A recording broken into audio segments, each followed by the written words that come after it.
Thanks, Blake and Hannah. That's some unfortunate news coming out of Ames.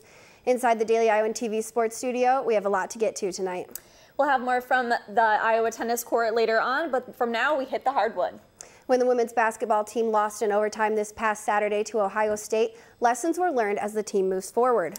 Moving forward potentially means making a run in the NCAA tournament, but for now, Daily Iowan TV sports reporter Taylor Brooks focuses on the semifinal game from the Big Ten tournament. It could be said that the Big Ten tournament was a tale of two stories for the Iowa women's basketball team.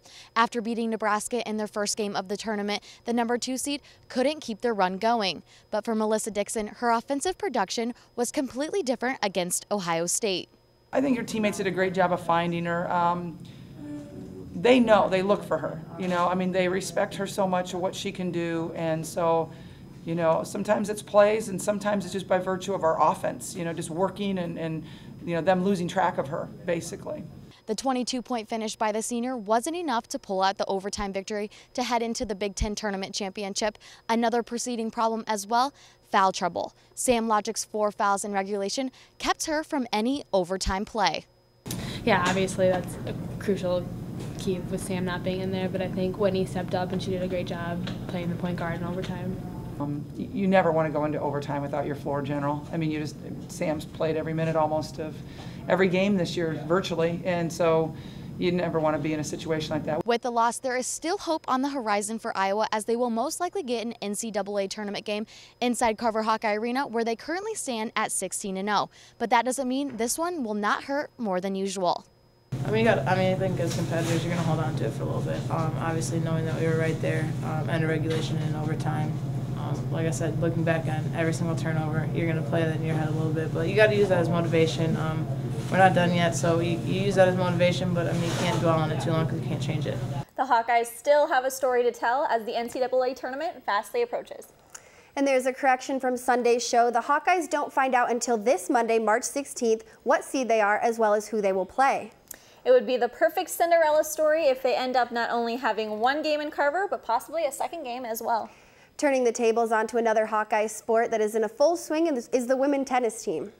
This past Sunday, the Hawkeyes made a comeback to beat Kansas right here in Iowa City. Daily Iowan TV sports reporter Jordan Maloney has the recap.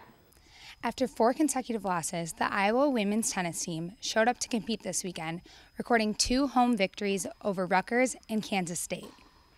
Starting off their duel against Kansas State on Sunday, the second and third doubles teams were able to give Iowa the lead heading into the singles action. The Hawkeyes found wins in Ellen Silver's 6th singles match and the 3rd singles match, where the England native Anastasia Remchin came out strong, winning straight sets, putting the score at 3-0. Really played some great tennis today.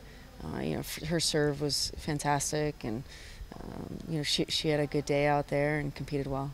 The rest of the victories did not come as easy to the Hawkeyes. The competition heated up as Iowa was able to force 3rd sets in the 1st, 4th, and 5th singles matches. Annette Dohanix was able to follow through with the help of her teammates. It definitely helped to have my team cheering for me. It's always a great environment whenever everyone's here, so just them being here and supporting me definitely put me up against her.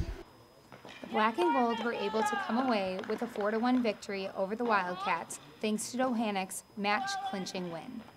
She's kind of been known to be a great clincher for us over the past couple of years, and today was no different. Feeling strong, the team heads to Ann Arbor this Friday to take on Big Ten rival Michigan.